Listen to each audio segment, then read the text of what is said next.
বছর বয়স, যে বয়সে মানুষ বিশ্রাম নেয়। সেই বয়সে তিনি ব্রিটিশদের বুলেটের সামনে বুক পেতে দিয়েছিলেন। আজ বলবো মেদিনীপুরের সেই অগ্নিকন্যা মাতঙ্গিনী হাজরার গল্প, যাকে সারা ভারত চেনে গান্ধী বুড়ি নামে। 1870 সালে এক অতি সাধারণ কৃষক পরিবারে তার জন্ম। অল্প বয়সে বিধবা হওয়া এই নারী বিলাসবহুল জীবন চাননি। মহাত্মা গান্ধীর আদর্শে অনুপ্রাণিত হয়ে তিনি নিজেকে সঁপে দিয়েছিলেন দেশের কাজে।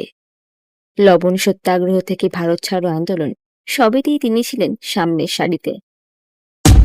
29 সেপ্টেম্বর 1942 তমলুক থানা ঘেরা ও অভিযানে হাজার হাজার মানুষের মিছিলের নেতৃত্বে ছিলেন তিনি। পুলিশ সতর্ক করে, কিন্তু তিনি থামেননি। একের পর এক গুলি এসে লাগে তার হাতে, পায়ে, রক্তে ভেসে যায় মাটি, কিন্তু হাত থেকে জাতীয় পতাকা নামেনি।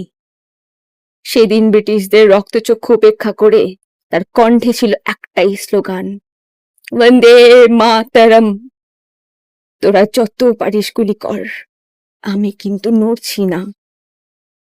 এবং শেষ নিঃশ্বাস পর্যন্ত তার মুখে ছিল সেই অমর মন্ত্র, বন্দে মাতরম।